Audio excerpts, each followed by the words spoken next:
Hey crew, it's Bit, and I'm back with some more Socrates. Today we are going to be getting back into the Republic. We left off with trying to figure out what qualities a guardian should possess, and now we are going to be selecting an overseer. Oh, and between my voice dying and my head cold yesterday, we had to wrap up a little bit earlier than I would have liked because this is going to be a short one today. Oh, but where we left off was right here at yes, indeed, we shall need this most of all. I am so sorry. These then would be the guidelines for their education and upbringing. Indeed, why would anyone itemize the dances, hunts, chases, athletic contests, and horse races that people like this would have? Surely it is quite obvious that these must adhere to those guidelines and should no longer be hard to discover. Probably not, said he. So be it, said I. Well then, what should we decide next? Will we not need to decide which of these same people will rule, and which of them will be ruled? Of course. Is it obvious that the rulers should be older, and those who ruled should be younger? It is obvious. And is it not obvious that the best of them should rule? Well, that is obvious too, but do not the best of the farmers turn out to be the most accomplished at farming? Yes. And now, since these must be the best of our guardians, must they not be the most accomplished at guarding our city? Yes. And must they not be intelligent in this role and capable, and still care for the city? That is it. But someone would care most for that which he actually loves, necessarily. And indeed, he would love this most once he believes that whatever benefits the city also benefits himself, and thinks that when it does well, he himself does well too. And if it does not, he does not.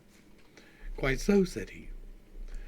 Then we should select men of this sort from among the other guardians, men who, as we watched them throughout their entire lives, seem to us to be entirely eager to do whatever benefits the city, and unwilling, under any circumstances, to do anything that does not. These are suitable for selection, said he. Then I think they need to be watched at all stages of their lives, to see if they guard this precept well and are never charmed, or forced to forget and cast aside the opinion that they should do what is best for the city. What do you mean, said he, by cast aside? I shall tell you, I replied. It seems to me that the opinion departs from the mind, either voluntarily or involuntarily. Voluntarily, when false opinion departs from someone who learns better, and voluntarily, in the case of any true opinion. I understand the case where it is voluntary, but I need you to explain the case where it is involuntary. What about this? Do you not believe that people are deprived of what is good involuntarily, and what is bad voluntarily? And is it not bad to be deceived in relation to the truth, and good to have the truth? Or do you think that to have the truth is to think things that are? Yes, said he, what you are saying is right, and I think they have been deprived, involuntarily, of true opinion. Sorry. Does this not happen to them when they are robbed, harmed, or forced? Now, this I do not understand either, said he. Perhaps that I am speaking in a lofty, tragic style. Indeed, I am robbed. I mean, those who are persuaded to change their minds, or who are made to forget, because time in the latter case and discourse in the former case takes something from them without their noticing. So I presume you understand now. Yes. And by those who are forced, I mean those whom pain or distress would induce to change their minds. Yes, I understand that too. And what you're saying is correct. Those who are charmed, I think you would agree, are those who would change their opinions when beguiled by pleasure or intimidated by some fear. Indeed, said he, everything that deceives people seems to charm them. Well, then, As I was saying just now, we should seek out some who are the best guardians of their own precept, according to which they should, on every occasion, do whatever seems best for the city. So they should be watched from their earliest years, setting them tasks in which some would be most inclined to forget such a precept and be deceived. And we should select those whose memory holds, and those who are difficult to deceive, and reject anyone who is not like this. Is this so? Yes. And we should also assign hard work, tribulations, and trials to them, in which we should watch for these same qualities. Rightly so. Now, we should also devise a third kind of test in relation to being charmed, and we should watch what happens. Just as people expose young horses to noise and commotion to see if they're fearful, so too, while still young, our guardians should be brought into fearful circumstances, and then transferred into situations of pleasure, and thus be tested far better than gold is tested in the fire. And if someone is evidently resistant to charms, dignified in everything, a good guardian of himself, and of the culture he has come to understand, adhering to good rhythm and harmony in himself under all these circumstances, he would then be of the greatest service both to himself and to the city.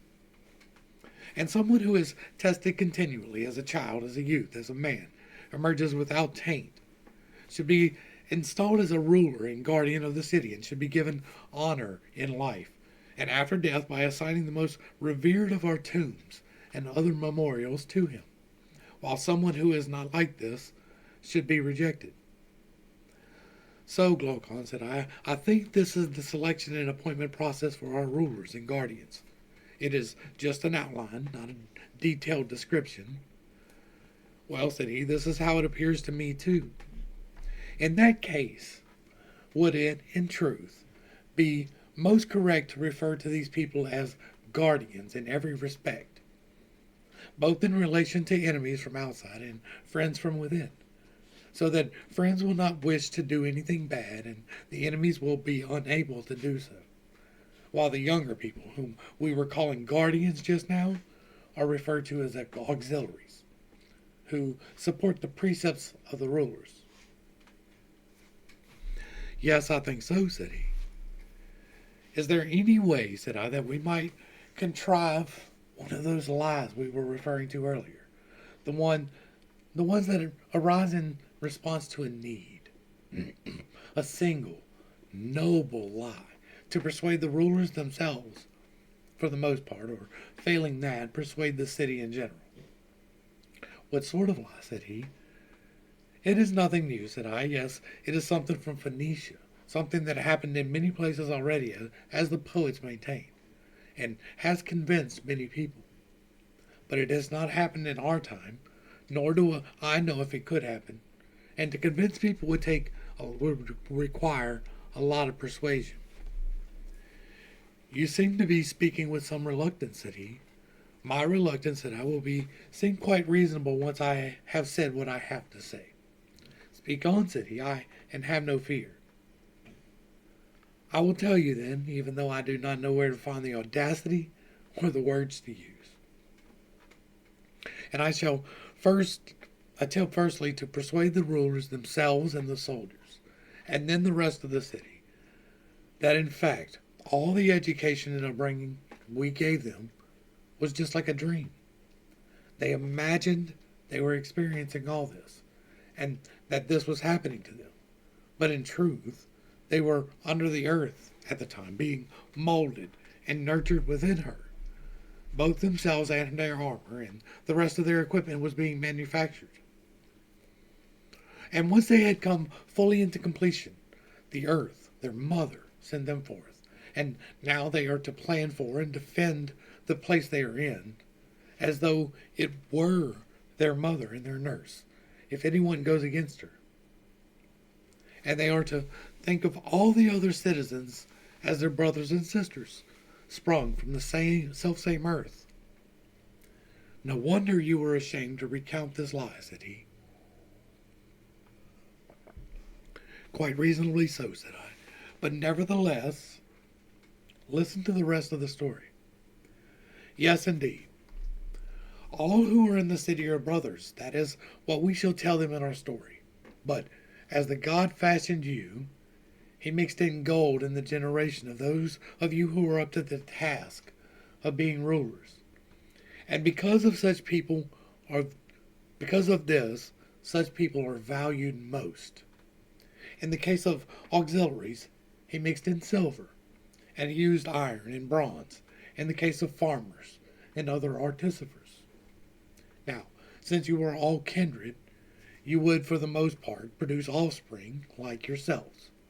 Yet, there are times when silver could be born from gold, and there could be golden offspring from silver. And all the others could spring from one another in the same way. So the God first and most emphatically proclaims to the rulers that they should be good guardians of nothing else, and should watch over nothing as intently as they watch the offspring, in case there be any admixture of these other metals in their souls. And if their offspring is born with an admixture of bronze or of iron, they will not act out of pity in any way. Rather, granting them the respect appropriate to their nature, they will banish them to the ranks of artisans and farmers. Then again, if someone with an admixture of gold or silver is born among these, they will respect them and transfer some of the rank of guardians, others to that of auxiliaries, because there is an oracle according to which the city will be destroyed whenever an iron guardian or a bronze guardian guards her. Now, do you know any way that they might come to believe this story? Not at all, said he. Not in the case of the people themselves, but perhaps their sons in the next generation, and humanity in general thereafter, might believe it. But even this much said I would work nicely to ensure that they show more care for the city and for one another. For I think I understand what you are saying fairly well. Indeed, this will unfold in whatever way human tradition may take it, while we lead out these earthborn men, fully armed, led by their rulers. And when they arrive, have them look about for the best place in the city to set up their military camp, a location from which they could exercise most control over the city's inhabitants, in case anyone might be unwilling to obey the laws. A place from which they could also defend her against outsiders, in case enemies might come upon her like a wolf upon a flock of sheep. And with their camp established, having offered sacrifices to the appropriate gods, they could make places to rest. Or how do you see it? Just so, said he. Will not such places be adequate to withstand the heat of summer and the cold of winter? Well, yes, they must be, said he, since you are referring to their dwellings. Yes, said I. Dwellings for soldiers, rather than for money makers. Again, said he, what distinction are you making between these two? I will try to explain this to you, said I. Indeed, it is surely the most terrible thing of all, and an utter disgrace, for a shepherd to rear the sort of dogs that mind sheep in such a way that, through indiscipline or hunger, or some general defect of character, the dogs attempt to harm the sheep, and behave like wolves rather than dogs. Terrible, of course. So, must we not be on our guard in every way, in case these auxiliaries of ours do something like this to our citizens, because they are stronger than them, and become like harsh overlords rather than well-meaning allies? Yes, said he, we must be on our guard. Would they not have been provided with the greatest safeguard against this if they had really been properly educated? But surely they have been properly educated, said he. And I said, this is not worth insisting upon, Glaucon, my friend. However, it is worth insisting upon that what we said earlier, that they must have had the right education, whatever that might be. And if they are to possess the most important factor required to make them gentle, both towards themselves and towards the citizens under their guardianship. And rightly so, said he. And in addition to this education, anyone with any intelligence would maintain that they should also be provided with dwellings, and property in general. So that does not prevent them from being guardians of the best possible kind and does not induce them to behave badly towards other citizens. And he would be speaking the truth. Then see, said he, nor said I, if they should live and be housed somewhat as follows, if they are to be guardians of this sort. In the first place, none should possess any private property that is not absolutely necessary. Secondly, none of them should have a dwelling or storehouse that is not open to anyone who wants to go in. The necessities of life, such as men training for war, who are both sound-minded and courageous, require, these they will receive from other citizens, as they stipulate, as a wage for guarding them, enough to last them no more than a year without any lack. And like soldiers in a military camp, they should live life in common and dine together at common tables. And we shall tell them that they have gold and silver of divine sort, as a gift from the gods, always in their souls, and have no further need for the human sort. That it is unholy act to pollute and contaminate that divine possession through the acquisition of mortal gold, because so much unholiness has arisen from dealing with the currency of the multitude, whereas the currency of these people is without taint. And that they are the only people in the city who are prohibited from handling or even coming into contact with gold or silver, or even from being under the same roof with them, from wearing them about their person, or drinking from a gold or silver vessel. Accordingly, they would save themselves and save the city. But once they acquire land or houses or money of their own, they will be householders or farmers rather than guardians, and will become slave masters and enemies of the rest of the citizens rather than their allies. They will spend their entire life hating and being hated, conspiring and being conspired against, much more fearful of internal rather than external enemies, as they run a course for themselves and the rest of the city that is already almost doomed to shipwreck. So for all these reasons, said I, let us declare that this is how the guardians should be provided with housing and with anything else. And let us establish these arrangements in law, or do you not think we should? Entirely so. And so that's where we are going to wrap this one up. Told you it's going to be a very short one. I could go into book 4, but I want to really keep them separated that way. And there's no reason not to make this just a short one today. So I don't have a whole lot to add other than communism and socialism is bad. It creates jealousy, if nothing else, in this situation, because you're still going to have classes of people, and even the best people are going to be jealous of somebody with more. And so you will never keep it apart. That is the point of the whole dialogue, is to point out the fact that you would, in order to have a perfect person, you would have to have absolutely perfect conditions, and that is never going to be achievable on the mortal plane. We will be getting back into book 4 next, but until then, hopefully I brought a little bit of enlightenment and not too much confusion to a not too complicated topic. This was not a difficult one, right? This is just setting out the requirements for the leaders of the Guardians and how the housing requirements and the basic provisions of people would be met. Because in order to be solely concerned with the defense of the city, you cannot be concerned with what you're going to eat or drink. And so that's what this was. To the crew, thanks for hanging out.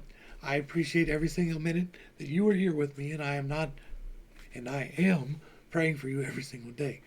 Until next time, I love you, God loves you, and you are perfect, only complete just the way that you are. And this has been Pitt's Take. Having a rough outro today. Peace.